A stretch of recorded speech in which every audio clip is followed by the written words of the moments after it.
હું છું સ્નેહા। આજે આપણે ચર્ચા કરીશું ઇલેક્ટ્રોનિક્સ એસી મોડેલ્સ પાર્ટ 1। એમાં આજના ટોપિક છે base biased amplifier, emitter biased amplifier, નાનો સિગ્નલ ઓપરેશન, એસી બીટા। આ ટોપિકોની ચર્ચા કરવા પહેલા એમાં જે મુખ્યત્વે જે કપલિંગ કેપેસિટરની વાત કરવામાં આવશે, તો એ કપલિંગ કેપેસિટર શું છે એ આપણે જોઈએ। કપલિંગ કેપેસિટર એક એવું કેપેસિટર છે કે જે એક પરિપથમાંથી એસી સિગ્નલને બીજા પરિપથમાં જોડે છે અને ડીસી સિગ્નલને અટકાવે છે। કપલિંગ કેપેસિટર એક પ્રકારનું કેપેસિટર જ છે, પણ એની કાર્ય કરવાની પદ્ધતિ પ્રમાણે એનું નામ કપલિંગ કેપેસિટર છે। કપલિંગ કેપેસિટરને પરિપથમાં કેવી રીતે જોડી શકાય એ જોઈએ। કેપેસિટરને લોડ અવરોધ સાથે શ્રેણીમાં મૂકવામાં આવે તો તે કપલિંગ કેપેસિટરનું કાર્ય કરે છે।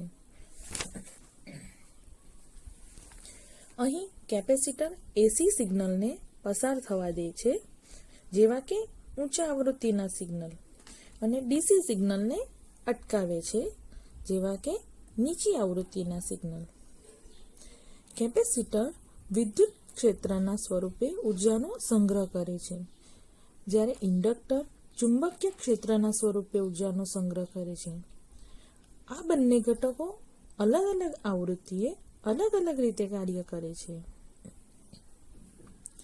નીચી આવૃત્તિના સિગ્નલનો અવબાધ વધારે હોય છે, આથી બ્લોક કરે છે, અને ઊંચી આવૃત્તિના સિગ્નલનો અવબાધ ઓછો હોવાથી આસાનીથી પસાર થઈ શકે છે। કેપેસિટર નીચી આવૃત્તિના ડીસી સિગ્નલને રિએક્ટ કરે છે અને ઇન્ડક્ટર ઊંચી આવૃત્તિના એસી સિગ્નલને રિએક્ટ કરે છે।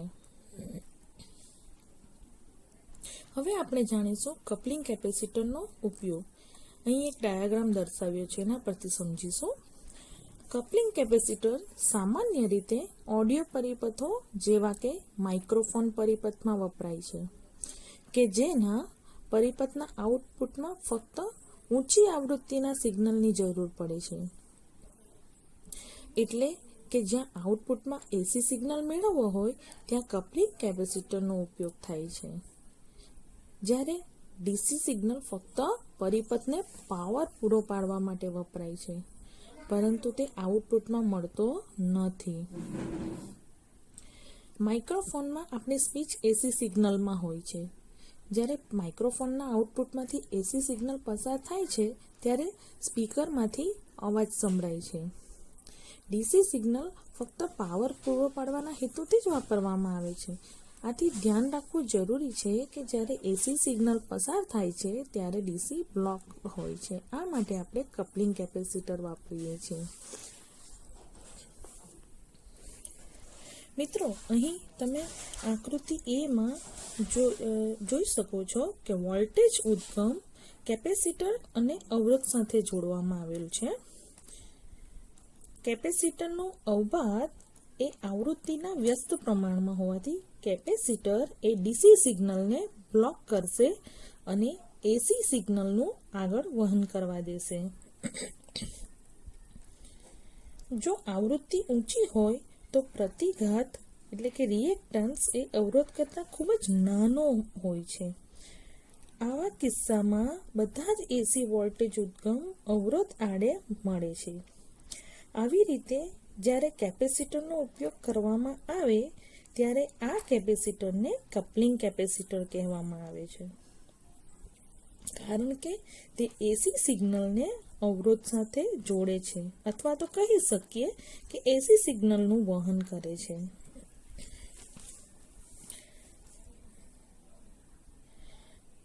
આ કેપેસિટર ક્યુ બિંદુને ખલેલ કર્યા વગર એસી સિગ્નલને પસાર થવા દે છે। કપલિંગ કેપેસિટર યોગ્ય રીતે કામ કરે એ માટે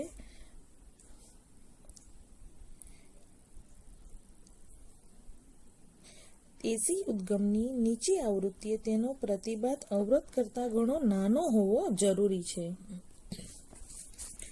એક ઉદાહરણ લઈએ। એસી ઉદ્ગમની આવૃત્તિ જો 20 હર્ટ્ઝ થી 20 કિલો હર્ટ્ઝ વચ્ચે બદલાતી હોય તો નીચી આવૃત્તિ એટલે કે 20 હર્ટ્ઝ આવૃત્તિ માટે કેપેસિટર એવું જોઈએ કે જેનો પ્રતિઘાત એટલે કે રિએક્ટન્સ 20 હર્ટ્ઝ આગળ તેના અવરોધ કરતા ઘણો નાનો હોય. સારું કપ્લિંગ કેપેસિટર કોને કહેશો? જ્યાં પ્રતિઘાત એટલે કે એક્સ સફિક્સમાં સી જે લખ્યું છે તે x C should be less than 0.1 into R. એટલે કે નીચી આવૃત્તિએ અવરોધ કરતા 10 ગણો નાનો હોવો જોઈએ. જ્યારે આ 10:1 નો નિયમ સંતોષાય ત્યારે આકૃતિ એ આકૃતિ બી ના સમતુલ્ય પરિપથ દ્વારા એટલે કે જે બી છે એ સમતુલ્ય પરિપથ દ્વારા દર્શાવી શકાય.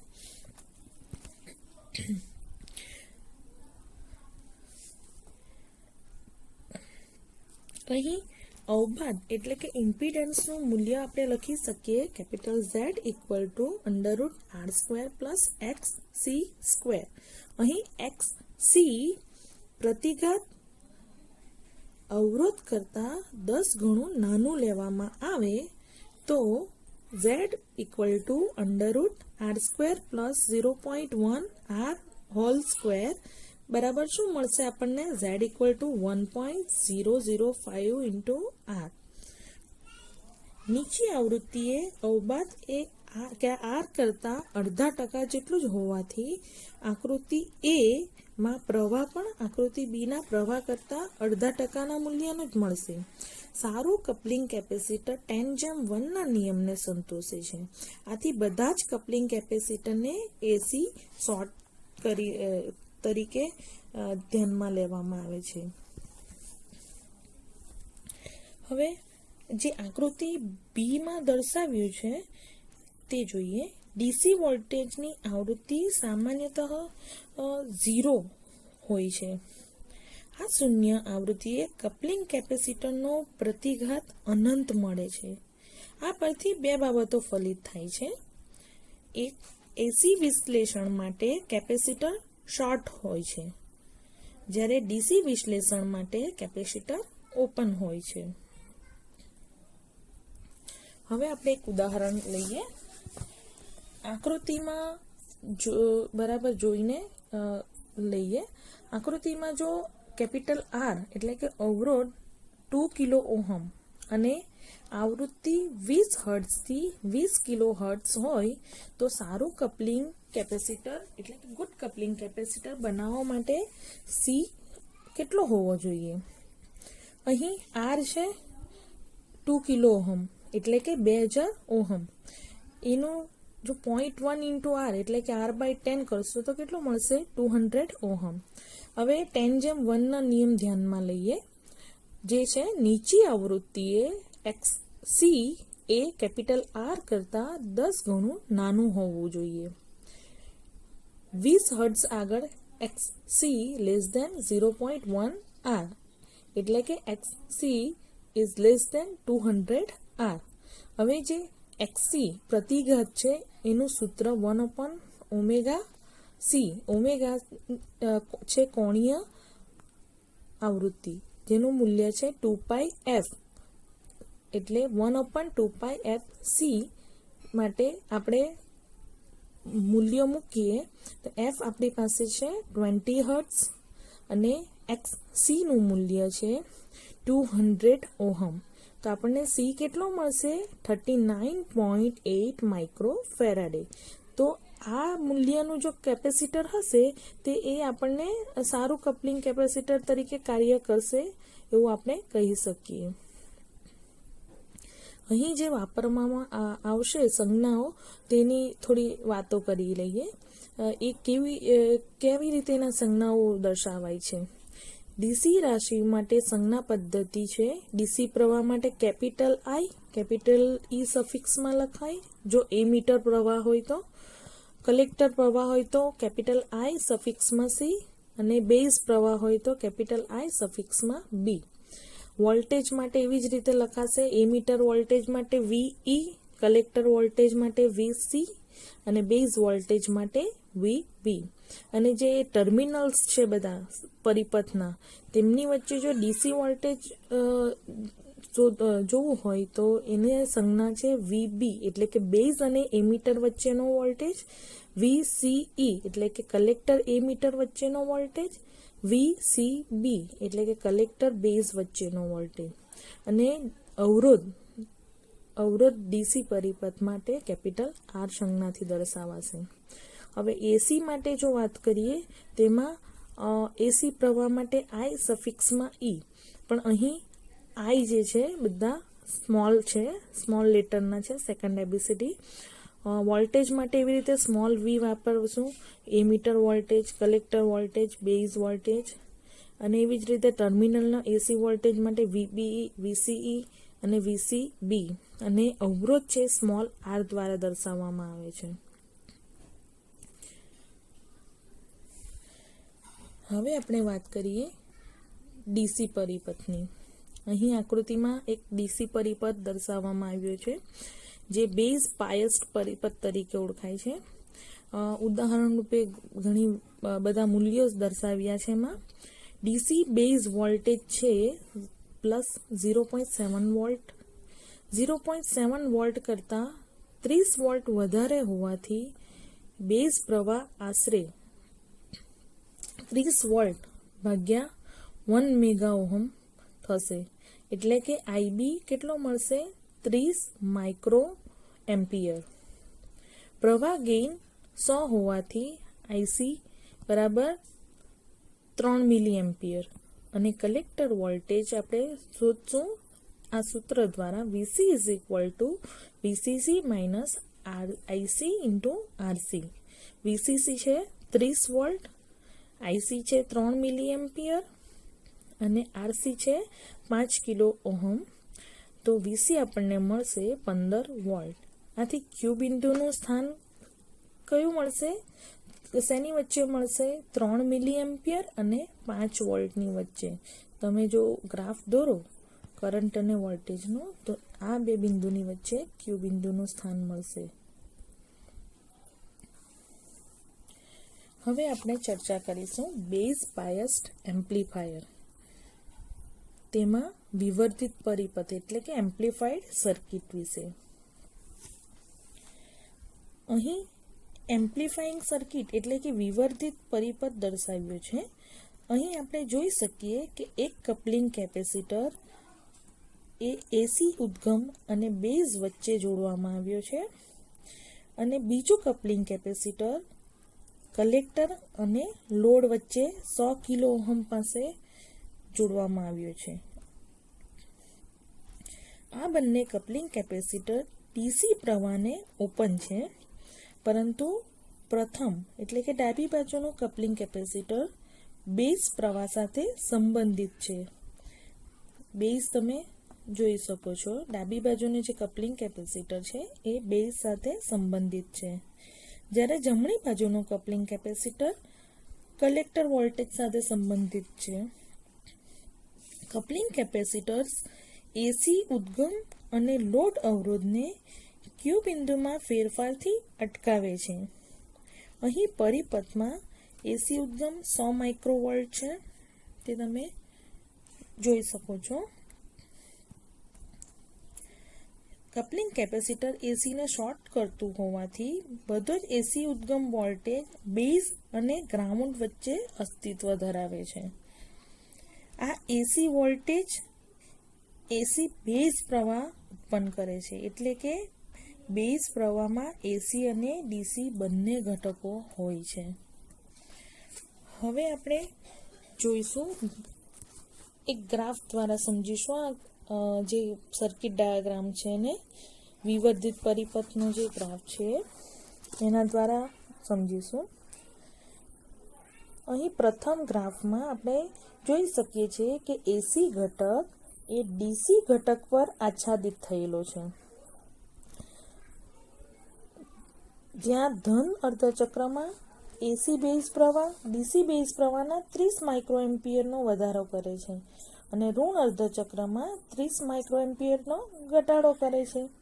બીજા ગ્રાફમાં આપણે જોઈ શકીએ છીએ, એટલે કે કલેક્ટર ગ્રાફમાં, કે કલેક્ટર પ્રવાહને 3 મિલી એમ્પિયરનો ડીસી ઘટક છે, તેના પર એસી ઘટક આચ્છાદિત થયેલો છે.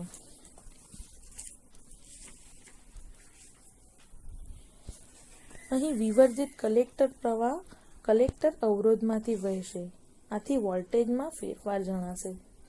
જ્યારે ઉદ્ગમ વોલ્ટેજમાંથી આ વોલ્ટેજ બાદ થાય ત્યારે કલેક્ટર વોલ્ટેજ મળે છે, જે ગ્રાફ સીમાં દર્શાવ્યું છે.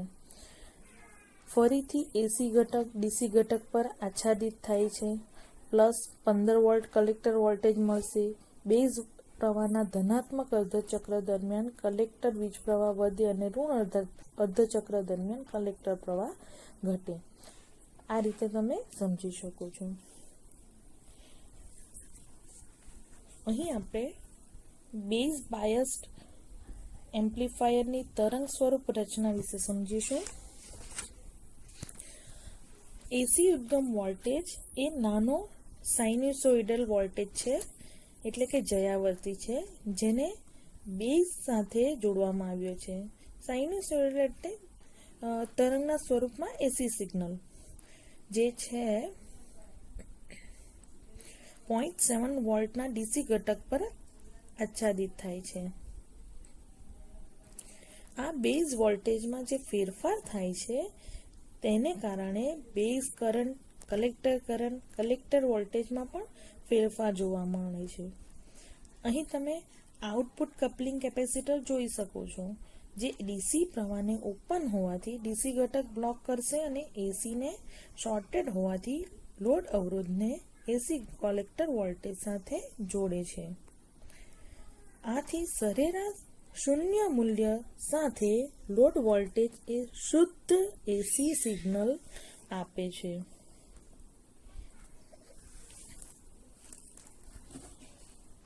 હવે આપણે જોઈશું વોલ્ટેજ ગેઇન કોને કહેવાય.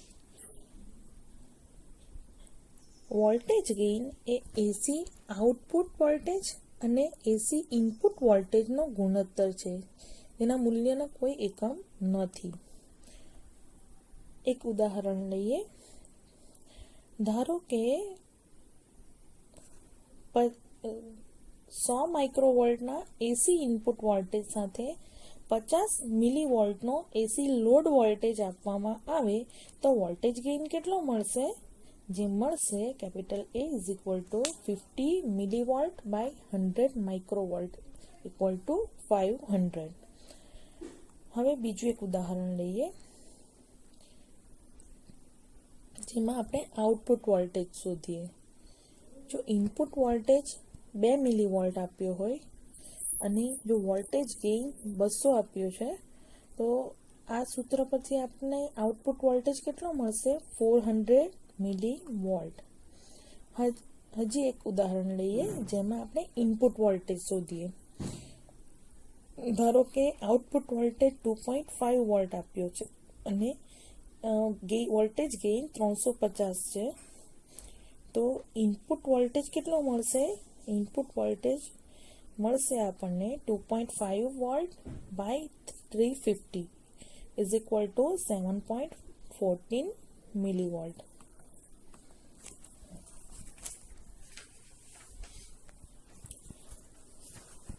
હવે આપણે વાત કરીશું એમીટર બાયસ્ડ એમ્પ્લીફાયરમાં બાયપાસ કેપેસિટરની.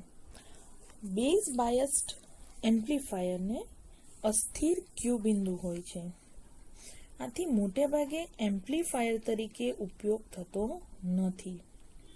આથી તેની જગ્યાએ એમીટર બાયસ્ડ એમ્પ્લીફાયરનો ઉપયોગ થાય છે, જેના બે પ્રકારો છે, જેની ચર્ચા આપણે આગળ કરીશું, જે છે VDB એટલે કે વોલ્ટેજ ડિવાઇડર બાયસ્ડ એમ્પ્લીફાયર અને TSEB એટલે કે two supply emitter biased amplifier. આ પ્રકારો વિશે સમજતા પહેલા આપણે બાયપાસ કેપેસિટર વિશે સમજીશું. બાયપાસ કેપેસિટર કપલિંગ કેપેસિટર જેવું જ છે, કારણ કે તે પણ ઓપન ટુ ડીસી અને શોર્ટેડ ટુ એસી છે, પરંતુ તે સિગ્નલને જોડવા માટે નથી વપરાતું, પણ ફક્ત એસીને ગ્રાઉન્ડ તરફ બાયપાસ કરવા માટે વપરાય છે. અહીં તમે પરિપથ એમાં જોઈ શકો છો કે એસી વોલ્ટેજ ઉદ્ગમ એ અવરોધ અને કેપેસિટર સાથે જોડેલ છે. અહીં જ્યારે આવૃત્તિ ઊંચી હોય ત્યારે કેપેસિટરનો પ્રતિબાધ એ અવરોધ કરતાં ઘણો નાનો મળે છે. અહીં બધો જ એસી ઉદ્ગમ વોલ્ટેજ અવરોધ આડે મળે છે તથા બિંદુ ઈ ગ્રાઉન્ડ સાથે શોર્ટેડ છે. આ રીતે કેપેસિટર વાપરવામાં આવે તો બાયપાસ કેપેસિટર કહેવાય છે, કારણ કે તે બિંદુ ઈ ને ગ્રાઉન્ડ સાથે બાયપાસ કરે છે, એટલે કે ગ્રાઉન્ડ સાથે શોર્ટ કરે છે. મિત્રો, બાયપાસ કેપેસિટર આપણા માટે ખૂબ જ મહત્વનું છે, કારણ કે તે એસી ગ્રાઉન્ડ ઉત્પન્ન કરે છે અને એ પણ એમ્પ્લીફાયરમાં ક્યુ પોઈન્ટમાં ફેરફાર કર્યા વગર. સારું બાયપાસ કેપેસિટર બનાવવા માટે તેનો પ્રતિબાધ ઊંચી આવૃત્તિએ અવરોધ કરતાં ઘણો નાનો હોવો જોઈએ, જેની શરત છે XA<0.1R. જ્યારે આ શરત સંતોષાય ત્યારે આકૃતિ એ તેની સમતુલ્ય પરિપથ બી દ્વારા દર્શાવી શકાય છે. હવે એક ઉદાહરણ લઈએ. આકૃતિમાં બતાવ્યા પ્રમાણે વીની ઇનપુટ આવૃત્તિ છે 1 કિલોહર્ટ્ઝ. શોર્ટેડ બિંદુ કેપિટલ ઈ ને ગ્રાઉન્ડ કરવા માટે કપલિંગ કેપેસિટર સીનું મૂલ્ય કેટલું હોવું જોઈએ? થેવેનિન અવરોધ તમને શોધતા આવડતું હશે. R1 is parallel to R2 હોય તો આપણને થેવેનિન અવરોધ RTH મળશે 375. X3 એ RTH એટલે કે થેવેનિન રેઝિસ્ટન્સ કરતાં 10 ગણું નાનું હોવું જોઈએ એવું આપણે શરત પ્રમાણે લખ્યું છે. આથી 1 કિલોહર્ટ્ઝ આવૃત્તિએ XC <37.5 ઓહમ થશે. તો આ XCનું મૂલ્ય આપણે જે કેપેસિટરનું સૂત્ર છે 1/ωc, જેના પરથી આપણે લખ્યું છે 1/2πf XC, તો એમાં મૂકી દઈએ તો આપણને સીનું મૂલ્ય મળશે 4.2 માઇક્રોફેરાડે. જો આટલા મૂલ્યનો કેપેસિટર ઉપયોગ કરવામાં આવે તો એ સારી કક્ષાનું કહી શકીએ.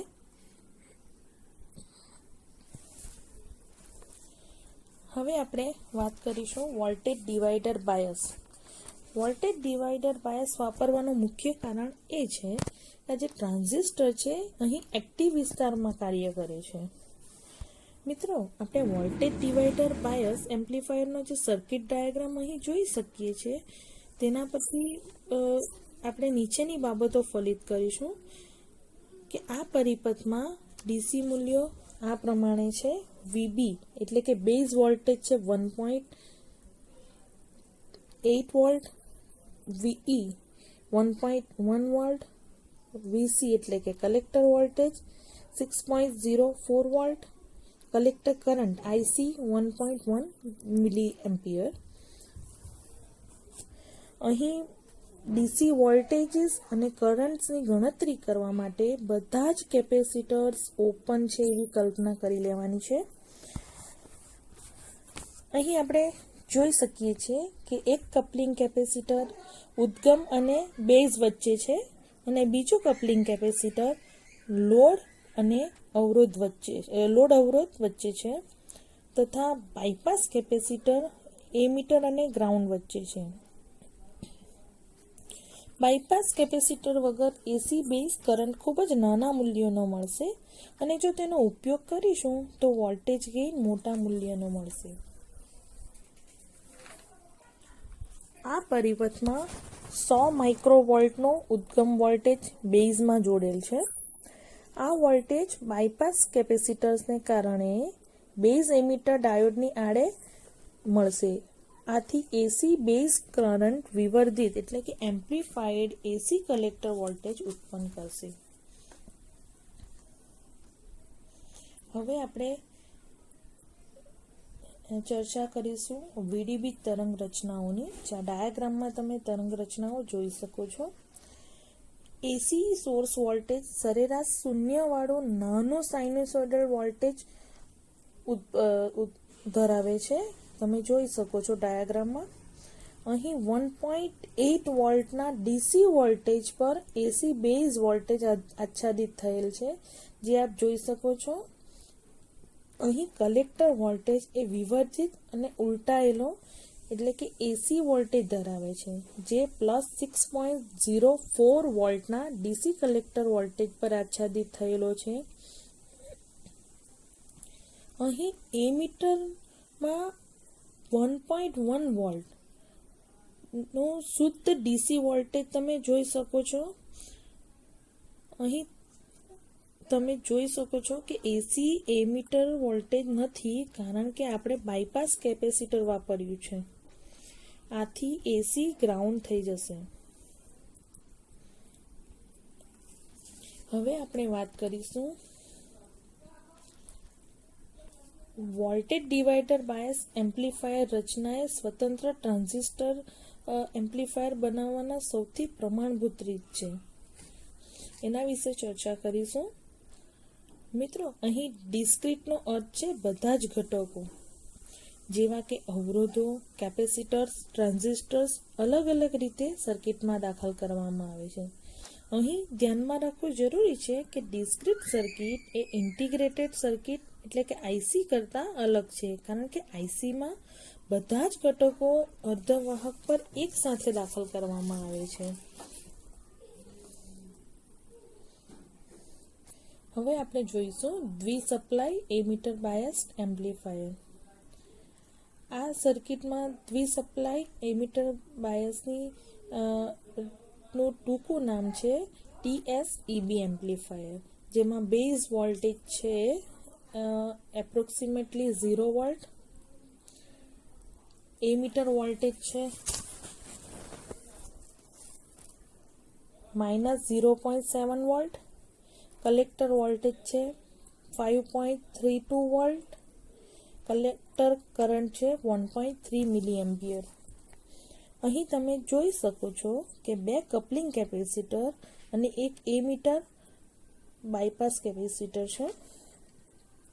આ પરિપથનું એસી ઓપરેશન વોલ્ટેજ ડિવાઇડર બાયસ જેવું જ છે. તરંગ રચના જોઈએ તો એસી ઉદ્ગમ વોલ્ટેજ એ નાનું સાઇનુસોઇડલ તરંગ ધરાવે છે. આશરે 0 વોલ્ટના ડીસી ઘટક પર બેઝનો નાનો એસી ઘટક આચ્છાદિત થયેલો જોઈ શકીએ છીએ. 5.32 વોલ્ટના ડીસી કલેક્ટર વોલ્ટેજ પર કલેક્ટર વોલ્ટેજ ઉલટાયેલો જોઈ શકાય છે. તમે અહીં જોશો તો આ જે સંજ્ઞા છે તેના કરતાં આ જે કલેક્ટર વોલ્ટેજની જે સંજ્ઞા છે એ ઉલટાયેલી છે, તથા ડીસી ઘટક વગર વિવર્ધિત બ્રોડ વોલ્ટેજ તમે જોઈ શકો છો. બાયપાસ કેપેસિટરને કારણે એમીટર પર શુદ્ધ ડીસી વોલ્ટેજ મળે છે. અહીંયા તમને કોઈ તરંગનો આકાર નથી જોવા માટે, શુદ્ધ ડીસી જોઈ શકો છો. જો બાયપાસ કેપેસિટર ઓપન હોત તો એસી વોલ્ટેજ એમીટર આગળ મળતે, આથી વોલ્ટેજ ગેઇન ઘટી જાતે. આથી જ્યારે એમ્પ્લીફાયરને બાયપાસ કેપેસિટર સાથે જોડવામાં આવે ત્યારે 0 એસી સિગ્નલ થઈ જાય છે.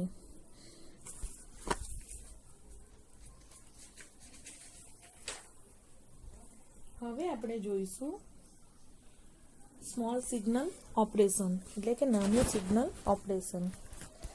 અહીં બેઝ એમીટર ડાયોડનો કરંટ વર્સિસ વોલ્ટેજનો ગ્રાફ દર્શાવ્યો છે, જ્યાં એસી વોલ્ટેજને બેઝ સાથે જોડવામાં આવ્યો છે.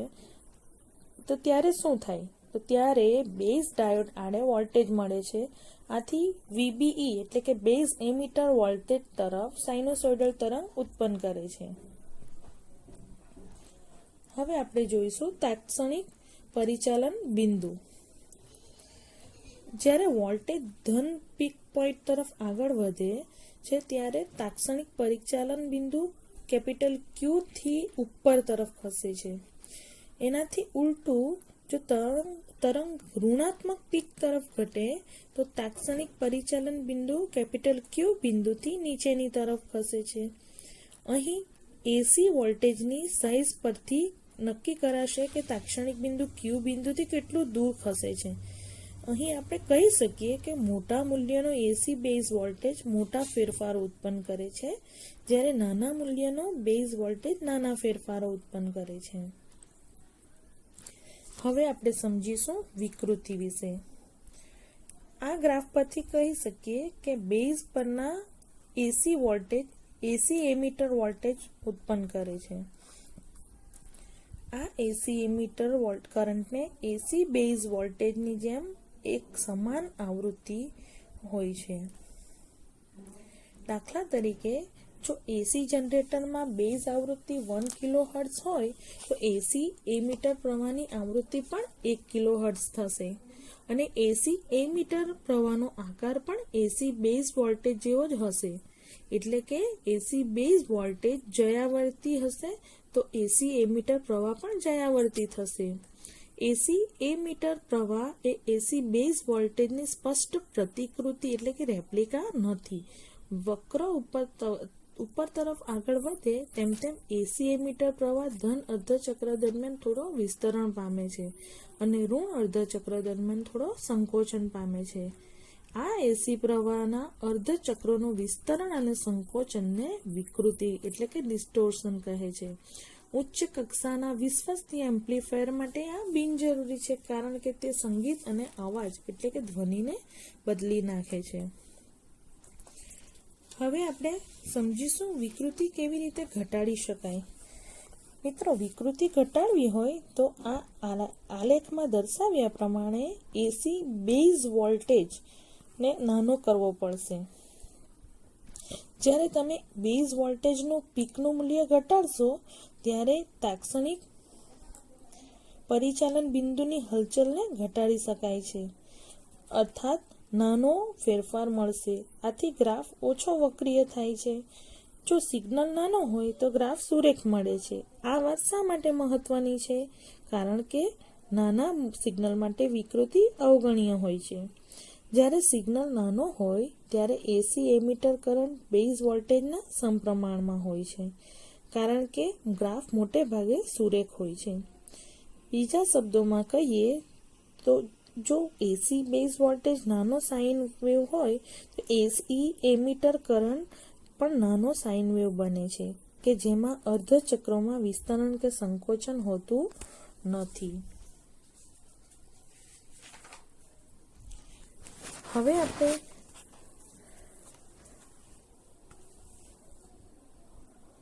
વાત કરીશું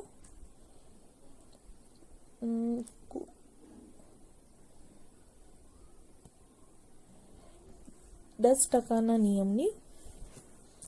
મિત્રો, ગ્રાફમાં કુલ એમીટર પ્રવાહ જોઈ શકો છો કે જે એસી અને ડીસી ઘટકોથી બનેલ છે, જેને તમે લખી શકો છો આઈ ઈ IEQ પ્લસ IE સ્મોલ ઈ છે આ સૂત્ર દ્વારા, કે જ્યાં કેપિટલ આઈ સફિક્સમાં ઈ જે લખ્યું છે એ કુલ એમીટર પ્રવાહ દર્શાવે છે, તથા કેપિટલ આઈ સફિક્સમાં ઈ કેપિટલ ક્યુ એ ડીસી એમીટર પ્રવાહ દર્શાવે છે, અને જે સ્મોલ આઈ સફિક્સમાં સ્મોલ ઈ લખ્યું છે એ એસી એમીટર પ્રવાહ દર્શાવે છે.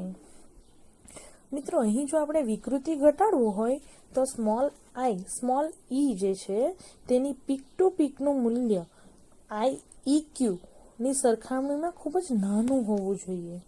નાના સિગ્નલ ઓપરેશનની શરત એ છે કે આ જે સ્મોલ IEQ છે પીકથી પીકનું મૂલ્ય એ કેપિટલ IEQ ઇન્ટુ 0.1 કરતાં મોટું એટલે કે આ નાનું હોવું જોઈએ. IEQ should be less than 0.1 IEQ જેટલું હોવું જોઈએ, જે દર્શાવે છે કે જ્યારે એસી એમીટર પ્રવાહની પીકથી પીકનું મૂલ્ય ડીસી એમીટર પ્રવાહના 10% રૂલના ફોલો કરે તો એટલે કે 10% કરતાં નાનું હોય ત્યારે એસી સિગ્નલ નાનો બને છે. એક ઉદાહરણ લઈએ.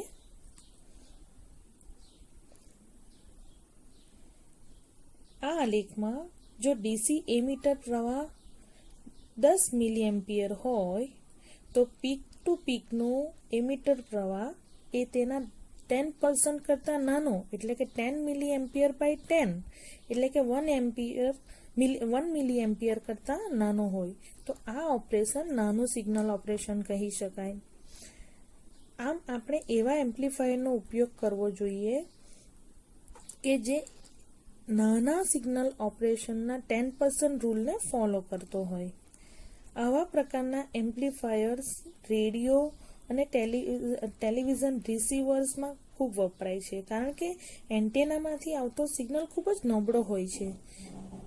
જ્યારે ટ્રાન્ઝિસ્ટર એમ્પ્લીફાયરમાં જોડવામાં આવે ત્યારે એમિટર પ્રવાહમાં આ નબળું સિગ્નલ ખૂબ જ નાનો ફેરફાર ઉત્પન્ન કરે છે. મિત્રો, હવે એક ઉદાહરણ લઈએ. મહત્તમ નાનું સિગ્નલ એમિટર પ્રવાહ શોધો. અહીં એક સર્કિટ ડાયાગ્રામ આપ્યો છે.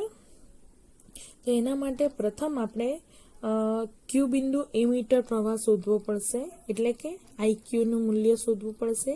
આઈક્યુનું સૂત્ર છે VEE minus VBE upon RE. અહીં VEE નું મૂલ્ય છે 2 કિલો વોલ્ટ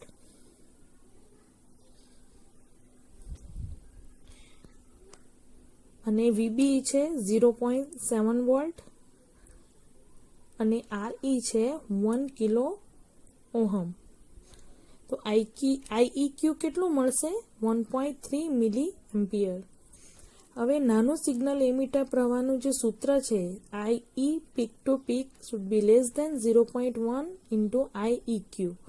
તો એમાં IEQ ની વેલ્યુ આપણે 0.1 સાથે મલ્ટીપ્લાય કરશું તો IEQ પીક ટુ પીક કેટલું મળશે? 130 એટલે કે 130 માઇક્રો એમ્પિયર.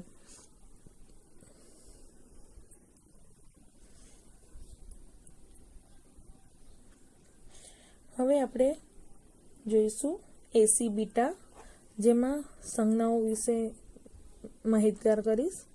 આ લેખ પરથી તમે ડીસી પ્રવાહ ગેઇનનું સૂત્ર લખવું હોય તો બીટા ડીસી, જેમાં ડીસી સફિક્સમાં એટલે કે બીની જમણી બાજુએ નીચે લખવાનું હોય છે, is equal to IC by IB એટલે collector voltage divided by base current, collector current divided by base current.